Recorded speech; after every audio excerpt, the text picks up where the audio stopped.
Study point. I am पूजा मीना। जैसा कि आप लोगों को पता है कि जो आरआरबी एग्जामिनेशन की सीरीज हमने स्टार्ट कर रखी चैनल के ऊपर।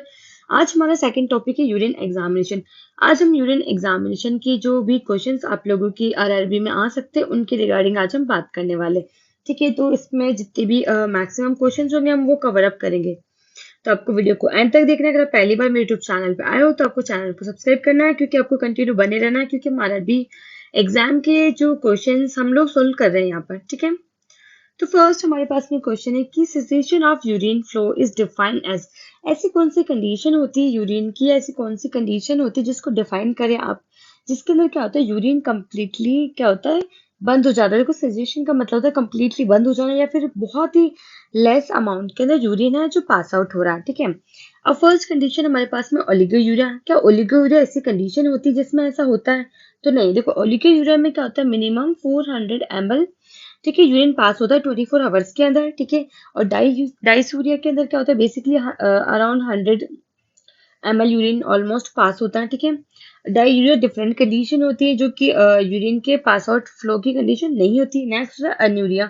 ठीक है, एन्यूरिया जो कंडीशन होती है जिसमें क्या होता है यूरिन बहुत ज्यादा लेस अमाउंट के अंदर, अराउंड यानी 100 ml से भी आप बहुत ज्यादा less amount urine pass out होता है। इसमें अराउंड 50 मैक्सिमम आपको कह सकते हो कि 50 ml जो है वो यूरिन पास आउट होता है, या कंप्लीटली यूरिन क्या हो जाता है, कंप्लीट सीज हो जाता है। ठीक है, सीजेशन मतलब कंप्लीटली सीज हो जाता है कि बॉडी से यूरिन पास नहीं होता। तो उस कंडीशन को क्या कहा जाता है, उस कंडीशन को एन्यूरिया कहा जाता है। तो हमारा जो आंसर होगा वो डी आंसर होगा। सॉरी, वो जो आंसर होगा वो डी आंसर होगा। ठीक है, आई थिंक आप लोगों को समझ में आ गया होगा।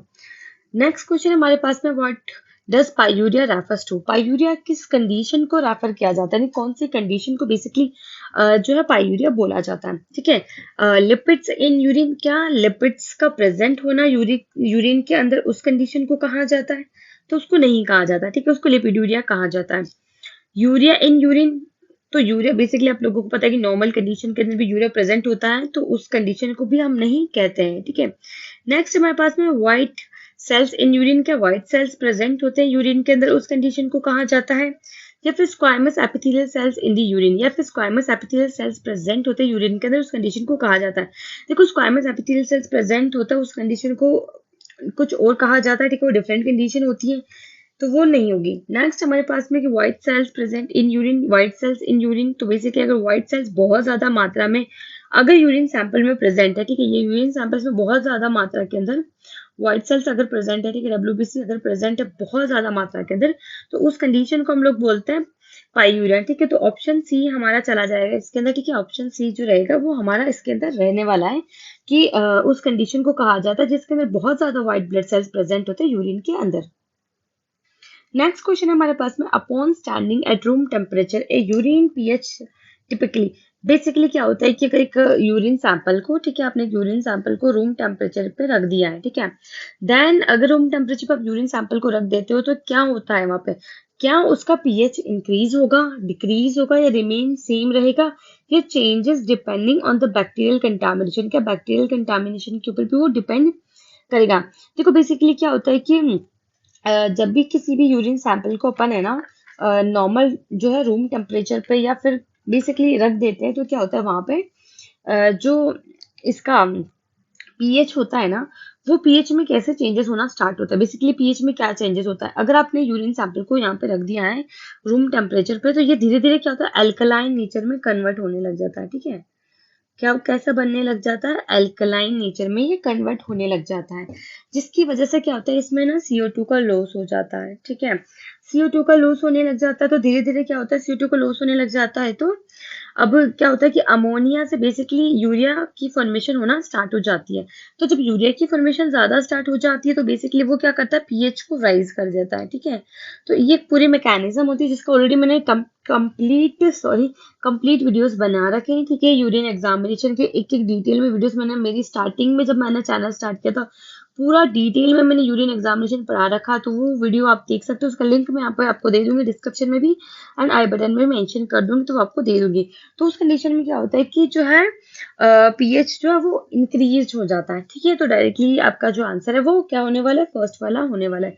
क्या होता है कि बेसिकली यूरिन जो है खड़े उसको स्टैंडिंग पोजीशन पे रख दे तो रूम टेम्परेचर तो एल्कलाइन नेचर में कन्वर्ट होने लग जाता है, जिसकी वजह से क्या होता है CO2 डिक्रीज हो जाती है एंड बेसिकली जो है अमोनिया जो है वो फॉर्म होने लग जाता है यूरिया से, तो वो टेम्परेचर सॉरी वो पीएच को राइज कर देता है। नेक्स्ट क्वेश्चन है which of the following cause dark yellow urine. ठीक है, ऐसी कौन सी कंडीशन है जिसके अंदर डार्क आपको येलो कलर का जो है यूरिन देखने को मिलता है। ठीक है, तो बेसिकली डार्क कलर का यूरिन जो देखने को आपको क्या पोलीयूरिया में देखने को मिलता है, तो पोलीयूरिया में आपको बेसिकली रेड कलर का यूरिन देखने को मिलता है। ठीक है, डिहाइड्रेशन में बेसिकली आपको येलो कलर का यूरिन देखने को मिलता है। ठीक है, प्रोटीन की कंडीशन में आपको ना ऑफ वाइट या फिर बेसिकली व्हाइट शेड का जो कलर होता है वो देखने को मिलता है। ठीक है, व्हाइट कलर का शेड जो कलर होता है वो आपको देखने को मिलता है। नेक्स्ट है हमारे पास में लिपिड्स। लिपिड्स ऐसी कंडीशन होती है जिसमें बेसिकली जो क्या होता है कि कलर ना डार्क येलो हो जाता है। ठीक है, लिपिड की कंडीशन में आपको डार्क येलो देखने को मिलता है किस यूरिन का, तो वो जो कंडीशन है वो किसकी वजह से होती है, लिपिड्स की वजह से होती है, तो आंसर हमारा डी चला जाएगा। ठीक है, next which of the following is a cause of the increased urine specific gravity. इनमें से कौन सी कंडीशन है जिसकी वजह से क्या होता है कि यूरिन की स्पेसिफिक ग्रेविटी जो है वो इंक्रीज हो जाती है। ठीक है, डिहाइड्रेशन में इंक्रीज होती है या फिर पोलीडिप्सिया में इंक्रीज होती है या फिर आप लोगों के पास में जो डायबिटीज इंसिपिडियस में इंक्रीज होती है, फिर क्रोनिक रीनल फेलियर में इंक्रीज होती है। देखो बेसिकली जो स्पेसिफिक ग्रेविटी है जो इनसे लास्ट की जो तीन ऑप्शन है इनसे इतना रिलेट नहीं करती है, बट कम रिलेटेड होता है। ठीक है, ज्यादा इसका इससे रिलेशंस नहीं होता है। ठीक है, तो लेकिन जो डिहाइड्रेशन है, डिहाइड्रेशन में ऐसी कंडीशन है जिसमें क्या होता है मैं आपको बताती हूँ कि यूरिन सैंपल है। ठीक है, यहाँ पे यूरिन सैंपल आपका फिल हो रखा है। ठीक है, यूरिन सैंपल फिल है इस तरीके से। अब क्या होगा जब यूरिन सैंपल फिल है, अगर आपको कोई भी डिहाइड्रेटेड यूरिन सैंपल किसी भी पेशेंट का अगर आप लोगों को रिसीव होता है, तो क्या होता है डिहाइड्रेटेड के अंदर क्या होता है बेसिकली बहुत ही ज्यादा जैसे कि आपको पता होगा जो स्पेसिफिक ग्रेविटी होती है वो किससे रिलेट होती है, सोल्यूट से रिलेटेड होती है। ठीक है, तो इस कंडीशन में क्या होता है डिहाइड्रेटेड यूरिन के अंदर बहुत ही ज्यादा सोल्यूट आपको देखने को मिलते हैं, जैसे कि सोडियम हो गया, ठीक है, पोटाशियम हो गया, ये सारे जो भी सोल्यूट्स होते हैं, ठीक है, आयंस होते हैं, वो बहुत ज्यादा मात्रा में इंक्रीज हो जाते हैं। ठीक है, बहुत ज्यादा मात्रा में इंक्रीज हो जाता है। कौन सी कंडीशन में, डिहाइड्रेशन कंडीशन, क्योंकि किसी भी पेशेंट ने अगर बहुत लॉन्ग टाइम तक यूरिन को पास आउट नहीं किया है और वो बॉडी में ही रख रहा है, देन वो बाद में उसको पास आउट कर रहा है और उसका सैंपल हम लेके डिटेक्ट कर रहे हैं, तो वहां पे बहुत ज्यादा सोल्यूट की मात्रा इंक्रीज होती है, और सोल्यूट की अगर मात्रा इंक्रीज हो जाती है डायरेक्टली स्पेसिफिक ग्रेविटी से वो रिलेट करती है। ठीक है, डायरेक्टली प्रोपोर्शनल होती है, तो अगर सोल्यूट ज्यादा होंगे तो बेसिक से बता स्पेसिफिक ग्रेविटी इंक्रीज हो जाएगी, तो जो आंसर हमारा जाने वाला है वो जाएगा डिहाइड्रेशन। नेक्स्ट हमारे पास में है कि which cell is the most commonly associated with vaginal contamination. Vaginal contamination से कौन सा सेल जो होता है एसोसिएटेड होता है। ठीक है, देखो व्हाइट ब्लड सेल्स होते हैं तो नहीं होता है। ठीक है, एपिथेलियल ट्रांजिशनल सेल्स होती है वो भी नहीं होती, एपिथेलियल स्क्वामस सेल्स होती है वो होती है, देन जो ग्लिटर सेल्स होती है क्या वो होती है, वो नहीं होती। अब देखो मैं समझाती हूँ क्या होता है। जो वजाइना होता है ना, वजाइना जो सराउंडेड होती है एक तरीके से डायग्रामेटिकली समझ लीजिए यहाँ पे ऐसे ही, वजाइना जो सराउंडेड होती है ना, ये जो सराउंडिंग एरिया होता है ना वजाइना का, ये बेसिकली एपिथेलियल स्क्वामस सेल से सराउंड होता है। ठीक है, यानी वजाइना के चारों तरफ आपको mostly epithelial squamous cells present होती है, इसीलिए जब भी वजाइना का सैंपल कलेक्ट किया जाता है तो उसमें बेसिकली एपिथेलियल स्क्वामस सेल्स आप लोगों को देखने को मिलती है, इसलिए इसका जो आंसर जाएगा हमारे पास में वो वो जाएगा आंसर नंबर 3 जाएगा, सॉरी आंसर नंबर सी जाएगा एपिथेलियल स्क्वामस सेल्स। ठीक है, नेक्स्ट अगर हम बात करें तो which of the following preservative act as a physical barrier for bacteria. कौन सा जो प्रिजर्वेटिव है वो एक्ट करता है फिजिकली एक्ट करता है बैक्टीरियाज के लिए, कौन सा प्रिजर्वेटिव है, टोलुइन है, थाइमोल है, फॉर्मलिन है, हाइड्रोक्लोरिक एसिड है। देखो अब क्या होता है कि जो बेसिकली हाइड्रोक्लोरिक एसिड है, फॉर्मलिन है, टोलुइन है, ये क्या होता है यूरिन सैंपल में डायरेक्टली मिक्सड हो जाता है। ठीक है, आपने ये यूरिन सैंपल में ऐड किया तो ये ना सॉल्युबल हो जाएंगे, यानी मिक्सड हो जाएंगे, उसके साथ में मिक्स हो जाते हैं। ठीक है, तो लेकिन जो थाइमोल होता है ना, थाइमोल की कैपेसिटी क्या होती है कि जो थाइमोल है ना वो मिक्सड नहीं होता है। ठीक है, थाइमोल क्या होता है, जैसे अपने थाइमोल को ऐड किया तो वो ना उसके सरफेस पे जाके इन जैसे कि आप लोगों को पता है, सिंपल फॉर्म में बताऊं, पानी है, पानी के अंदर आप लोग ना ऑयल डाल देते हो, तो ऑयल डालने के बाद ऑयल क्या करता है, अपनी पर्टिकुलर एक अलग से परत बना लेता है। वैसे ही क्या होता है कि थाइमोल एक तरीके से परत बना लेता है। परत क्या करती है, जैसे कि आपको पता है, अगर आपने ऑयल डाला है, ऑयल क्या करेगा, एयर को रोकेगा, किसमें मिक्स होने से, वाटर में मिक्स होने से एयर को रोकेगा। वैसे ही थाइमोल क्या काम करता है, सेम यही उसका काम होता है कि वो क्या करता है, कोई भी बैक्टीरिया जो होता है, बाहर का बैक्टीरिया माइक्रो ऑर्गेनिज्म होता है, उसको यूरिन सैंपल में जाने से रोकता हो। तो इसका जो आंसर हमारा जाएगा वो थाइमोल होगा। नेक्स्ट हमारे पास में polyuria is a condition in which urinary volume is basically, कितनी वॉल्यूम यूरिन की पास आउट होती है 24 आवर के अंदर, उस कंडीशन मतलब उसकी रेंज कितनी रहने वाली है पोलीयूरिया की। तो बेसिकली जो मैक्सिमम रेंज होगी, डेफिनेटली आप लोगों को पोलीयूरिया क्या, तो पोलीयूरिया का ऐसी कंडीशन में बहुत ज्यादा यूरिन पास होता है, ठीक है, बहुत ही ज्यादा एक्सट्रीम यूरिन है जो पेशेंट पास आउट करता है। तो फर्स्ट कंडीशन हमारी चली जाएगी, ठीक है। इसमें अराउंड जो है 2000 ml यूरिन पास होता है 24 आवर्स के अंदर, ठीक है। यहाँ पे ml मैंने नहीं लिखा था, तो यहाँ पे अराउंड 2000 ml पास होता है 24 आवर्स के अंदर, ठीक है। तो उस कंडीशन को पोलीयूरिया बोलते हैं। नेक्स्ट है normal range of the specific gravity of urine. ये बेसिक क्वेश्चन है, आपको बेसिक क्वेश्चन भी मैंने दे रखे ताकि किस तरीके से पूछा जाता है ये आपको लर्न करना पड़ेगा। इसका जो आंसर है हमारा वो बी जाने वाला है, ठीक है। इसका जो आंसर है वो बी जाने वाला है, ठीक है। स्पेसिफिक ग्रेविटी नॉर्मल रेंज होती है 1.003 से लेके 1.030, इसकी नॉर्मल रेंज होती है। Next, what does the term glycosuria refers to. Glycosuria refers to किस टर्म को रेफर करती है, ठीक है। डायबिटीज मेलाइटिस को करती है क्या, डायबिटीज मेलाइटिस। देखो डायबिटीज मेलाइटिस में क्या होता है, डायबिटीज मेलाइटिस उस कंडीशन को कहा जाता है कि ना ब्लड के अंदर क्या होता है, ब्लड के अंदर, ठीक है, शुगर या ग्लूकोज जो भी आप कह रहे हो, ठीक है, जो शुगर है उसकी जो मात्रा है वो बहुत ज्यादा बढ़ जाती है, ठीक है, यानी इंक्रीज हो जाती है। उस कंडीशन को क्या कहा जाता है, डायबिटीज मेलाइटिस कहा जाता है। नहीं, अगर ब्लड में अगर उसकी मात्रा बढ़ रही है तो उसको हम डायबिटीज मेलाइटिस कहते हैं।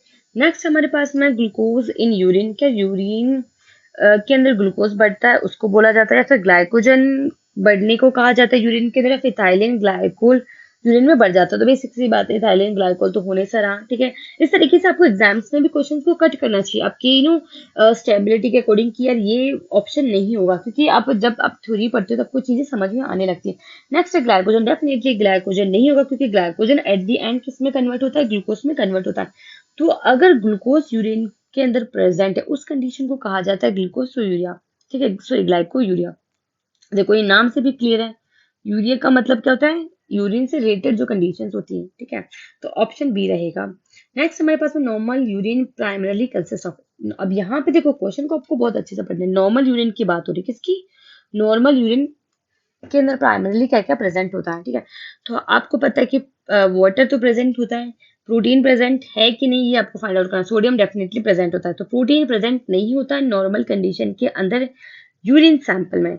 नेक्स्ट है तो फर्स्ट ऑप्शन नहीं होगा, ठीक है। नेक्स्ट हमारे पास में blood sorry water urea and glucose. Glucose भी प्रेजेंट नहीं होता है नॉर्मल यूरिन के अंदर। Next water urea and the sodium chloride. तो आपको पता है कि सोडियम क्लोराइड भी प्रेजेंट होता है, यूरिया भी प्रेजेंट होता है, वाटर भी प्रेजेंट होता है, ठीक है। Next water sorry water urea and bilirubin. तो बिलीरुबिन भी प्रेजेंट नहीं होता है, तो हमारे पास में आंसर क्या चला जाएगा, आंसर सी जाएगा। तो इस तरीके से आपको बहुत सिंपल क्वेश्चन लेकिन बहुत डिटेल में पूछा गया है, ठीक है। तो आपको ये याद रखना होगा कि नॉर्मल कंडीशन में यूरिन में क्या क्या प्रेजेंट होता है, अब नॉर्मल कंडीशन में क्या क्या प्रेजेंट होता है। Next, which chemical method is use for detection of glucose in the urine. ठीक है, ग्लूकोज इन द यूरिन, कौन सा मेथड यूज किया जाता है ग्लूकोज को डिटेक्ट करने के लिए यूरिन में। तो रोथेरास टेस्ट होता है, फॉर्चर टेस्ट होता है, heat and acetic acid test होता है, Benedict test, Benedict quality test होता है। तो ये आपको याद करना पड़ेगा, बेनेडिक्ट क्वालिटेटिव टेस्ट होता है, ठीक है, जिसमें बेसिकली आप ना शुगर को डिटेक्ट करते हो अलग अलग ग्रेड की फॉर्म में, +1 +2 +3 +4 तक की ग्रेड को डिटेक्ट किया जाता है। Next, which specimen of urine is used for the detection of hormone and their metabolites? कौन सा जो है हम यूरिन का सैंपल या स्पेसिमेन कलेक्ट करते हैं किसको डिटेक्ट करने के लिए, हार्मोन एंड उसके मेटाबोलाइट्स को डिटेक्ट करने के लिए। तो क्या 24 आवर सैंपल डिटेक्ट लिया जाता है, या फिर पोस्ट पेरेंटल स्पेसिमेन लेते हैं, रैंडम स्पेसिमेन लेते हैं, फर्स्ट मॉर्निंग स्पेसिमेन। तो देखो फर्स्ट मॉर्निंग स्पेसिमेन आप लोगों को पता है किसको डिटेक्ट करने के लिए लिया जाता है, बेसिकली प्रेगनेंसी हो गया, क्रिस्टल्स हो गए, ठीक है। अगर आपको ग्लूकोज को डिटेक्ट करना है, वो है कीटोन्स को डिटेक्ट करना है, उनके लिए लिया जाता है। Random specimen basically normal investigation के लिए, रूटीन इन्वेस्टिगेशन के लिए लिया जाता है, ठीक है। पोस्ट पेरेंटल पीपी सैंपल जो हम बेसिकली शुगर के लिए लेते हैं, ठीक है, जिसमें बेसिकली पेशेंट की शुगर को चेक किया जाता है पीपी के थ्रू। नेक्स्ट 24 आवर्स जो स्पेसिमेन फर्स्ट हमारा ए ऑप्शन, तो वो हम यहाँ पे टिक मार्क करने वाले हैं, क्योंकि 24 आवर्स यूरिन सैंपल को कलेक्ट किया जाता है, ठीक है, किसी भी कंटेनर के अंदर, जो कि पूरा सारा 24 आवर का यूरिन सैंपल कलेक्ट किया जाता है इस कंटेनर में, और नेक्स्ट उसको चेक किया जाता है। Next, in which following disease urine smells fruity और स्वीट, ऐसी कौन सी कंडीशन है जिसके अंदर है ना यूरिन की जो स्मेल होती है ना वो फ्रूटी या स्वीट की फॉर्म के अंदर आती है, ठीक है। यूरिनरी ट्रैक्ट इन्फेक्शन होता है जिसके अंदर स्मेल बहुत ज्यादा गंदी आती है, इरिटेटिंग आती है, ठीक है। यूटीआई में बहुत ही गंदी स्मेल आती है, तो ये नहीं होगा।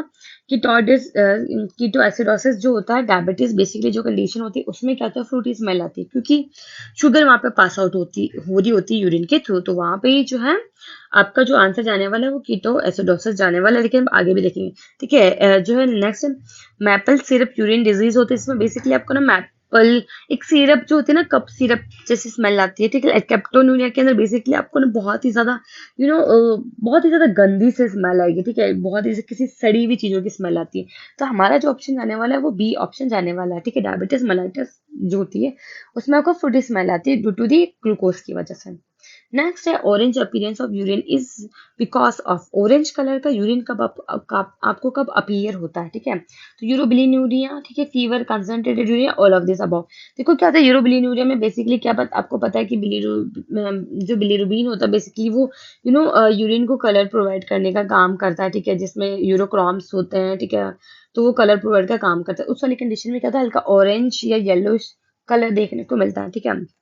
नेक्स्ट है फीवर जो होता है उसके अंदर भी जो बॉडी टेम्परेचर राइज हो जाता है तो हल्का सा जो ये यूरिन का जो कलर होता है ना वो भी येलो देखने को मिलता है। कंसंट्रेटेड यूरिन में तो डेफिनेटली आपको येलो कलर का यूरिन देखने को मिलता है, इसलिए जो ऑप्शन जाएगा वो हमारा डी जाएगा, जिसमें क्या होता है कि आप लोगों को ये सारे ऑप्शन है जिसके अंदर आपको येलो ऑरेंज कलर देखने को मिलेगा यूरिन का। Next, which crystal called the thorn Apple crystal they have cactus like spine, ऐसा कौन सा क्रिस्टल होता है जिसको थॉर्न एप्पल क्रिस्टल कहा जाता है, जिसमें कैक्टस इस तरीके से ना कैक्टस लाइक स्पाइन्स होती हैं, ठीक है। तो ये आपको याद करना पड़ेगा, तो कुछ चीजें आपको लर्न करनी ही पड़ेगी, ठीक है। अमोनियम यूरेट क्रिस्टल जो होता है बेसिकली इस तरीके से उसका जो स्ट्रक्चर आप लोगों को देखने को मिलेगा जब आप यूरिन का माइक्रोस्कोपिक पढ़ते हो। तो हमारा जो ऑप्शन जाने वाला ए जाने वाला है, ठीक है, ए ऑप्शन हमारा रहने वाला है, ठीक है। ट्राइसिन का स्ट्रक्चर अलग होता है, कैल्शियम ऑक्सलेट का कुछ ऐसा बिग बॉक्स की फॉर्म के अंदर होता है। नेक्स्ट सल्फोमाइड जो स्ट्रक्चर होता है वो भी थोड़ा अलग स्पाइनल होता है, लेकिन थोड़ा डिफरेंट कलर का स्ट्रक्चर उसका होता है। Next, an elevated urine bilirubin with normal urobilinogen is indicative of, ऐसी कौन सी कंडीशन होती है जिसके अंदर क्या होता है कि बिलिरुबिन जो वो इंक्रीज हो जाता है लेकिन उसके साथ में नॉर्मल क्या रहता है, यूरोबिलिनोजन प्रेजेंट रहता है, ऐसी कौन सी कंडीशन होती है। देखो सिरोसिस के अंदर तो होगा नहीं, cirrhosis is not related to this, क्योंकि सिरोसिस में क्या होता है कि उसके अंदर आपको अलग अलग कंडीशंस देखने को मिलेगी, जिसमें यूरोबिलिनोजन भी है, वो भी आपका नॉर्मल नहीं रहेगा, वो भी राइज या फिर लो रहेगा, ठीक है। हेमोलाइटिक जो डिजीज होती है उसमें भी आप लोगों को यूरोबिलिनोजन में भी आपको चेंजेस देखने को मिलेंगे, साथ में बिलिरुबिन में तो देखने को ही मिलेंगे, क्योंकि बिलिरुबिन तो इंक्रीज हो रहा है, क्योंकि हेमोलाइटिक्स में क्या होता है आरबीसी सेल्स जो होती है वो टूटती रहती है, ठीक है, तो वो तो इंक्रीज होने। Next, hepatitis is also similar to the liver, ठीक है, तो उसमें भी नहीं हुआ। नेक्स्ट है तो बाइलरी ऑब्स्ट्रक्शन में क्या होता है बेसिकली ना इसके अंदर बिलिरुबिन तो इंक्रीज हो रहा है, ठीक है, क्योंकि वहां पे आरबीसी का जो है ब्रेक डाउन इंक्रीज हो रहा है, ठीक है, लेकिन वो अफेक्ट नहीं कर पा रहा, किसको नहीं कर पा रहा, क्योंकि ऑब्स्ट्रक्शन आ चुका है उसके अंदर, ठीक है। कहीं पे भी एक ऑब्स्ट्रक्शन क्रिएट हो गया, जो कि है ना इस तरफ तो क्या हो रहा है, इस तरफ तो बिलिरुबिन इंक्रीज हो रहा है क्योंकि आरबीसी का ब्रेकडाउन कंटिन्यू हो ही जा रहा है, लेकिन वो इधर नहीं जा पा रहा, इसलिए वो अफेक्ट नहीं कर पा रहा किसको, यूरोबिलिनोजन को, ठीक है। तो इसलिए हमारा जो ऑप्शन आने वाला है वो बाइलरी ऑब्स्ट्रक्शन चला जाएगा। Next, after receiving a 24 urine sample for the qualitative total protein analysis, the technologist must first, सबसे पहले टेक्नोलॉजिस्ट को सबसे पहले क्या करना होगा, वो क्वालिटेटिव टोटल प्रोटीन एनालिसिस करने वाला, सब कल्चर करने लग जाएगा क्या बैक्टीरिया के लिए, तो नहीं करेगा। एड एप्रोप्रिएट प्रिजर्वेटिव, डेफिनेटली आपको एप्रोप्रिएट प्रिजर्वेटिव तो आपको स्टार्टिंग से ऐड करना होता है सैंपल के अंदर, ठीक है, जब आप 24 यूरिन सैंपल कलेक्ट करते हो, या क्या पहला ही उसका काम यही है, तो पहला उसका काम ये नहीं है। Screen for albumin using A dipstick, क्या उसको डायरेक्टली डिपस्टिक उसको उसके अंदर डालनी, यूरिन सैंपल के अंदर यूरिन सैंपल डिपस्टिक हमने डाल दी चेक करने के लिए कि एल्ब्यूमिन कितना प्रेजेंट है, तो वो भी नहीं करेंगे।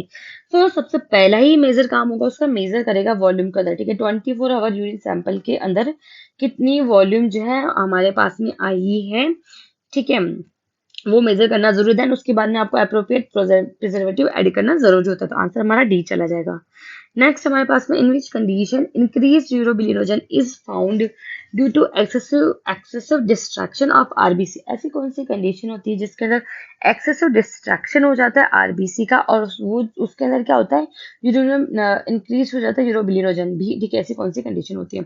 मलेरिया, आप लोगों को पता है कि मलेरिया के अंदर भी क्या होता है, बेसिकली मलेरिया के अंदर भी आप लोगों को यानी आरबीसी जो होती है उसका ब्रेकडाउन देखने को मिलता है, ठीक है। आरबीसी भी टूटती है, आरबीसी भी का जो ब्रेकडाउन राइज हो जाता है। पर्निशियस अनीमिया भी सेम होता है, हेमोलाइटिक अनीमिया भी सेम होता है। तीनों में ही क्या होता है, तीनों के अंदर ही आरबीसी का ब्रेकडाउन हो जाता है। उसकी वजह से यूरोबिलिनोजन जो है वो इंक्रीज हो जाता है। तो ऑल ऑफ दिस कंडीशन हमारा आंसर जाने वाला है। नेक्स्ट है which method use to detect the ketone bodies in the urine. ऐसा कौन सा मैथड है जिसके थ्रू आप कीटोन बॉडीज को डिटेक्ट करते हो यूरिन के अंदर? तो ये बेसिक आपको लर्न करना पड़ेगा। जैसे मैंने आपको पहले क्वेश्चन आया था कि जो है ग्लूकोज को डिटेक्ट करने के लिए अपन बेनेडिक्ट टेस्ट यूज करते हैं, ठीक है। और हीट एसिटिक एसिड जो होता है बेसिकली प्रोटीन के लिए किया जाता है। लीगल टेस्ट जो होता है बेसिकली बिलीरुबिन के लिए किया जाता है। तो आंसर हमारा जाएगा रोथरास टेस्ट, ठीक है। रोथेरास टेस्ट जो होता है बेसिकली यूज किया जाता है, ए ऑप्शन, किसके लिए? कीटोन बॉडीज को डिटेक्ट करने के लिए। तो ये बेसिक चीजें मैंने आपको बहुत ही बेसिक तरीके से, मैं मैक्सिमम जो क्वेश्चंस कवर अप कर सकती थी, क्योंकि शॉर्ट पीरियड हमारे पास में, हम लोगों को सारे सब्जेक्ट्स कवर करने होते, मैं मैक्सिमम उतने ही क्वेश्चंस कवर करूँ। 20 करें, 25, 30 तक क्वेश्चन हम लोग एक टॉपिक के मैक्सिमम कवर अप करेंगे। बाकी हमें लगेगा तो हम दोबारा इस टॉपिक के जो है क्वेश्चंस हम रिपीट करेंगे, ठीक है, जो इसमें इस वाले वीडियो में इंक्लूड नहीं होंगे। अगर आप लोगों को मेरे वीडियो अच्छा लगा है then you can share with your friends and watch the series continuously, ठीक है, जिससे आपकी आरआरबी की प्रिपरेशन हो जाएगी। And thank you so much for watching this video. अगर आप लोगों को मेरा वीडियो अच्छा लगा है तो प्लीज आप अपने फ्रेंड्स एंड फैमिलीज के साथ में शेयर करें।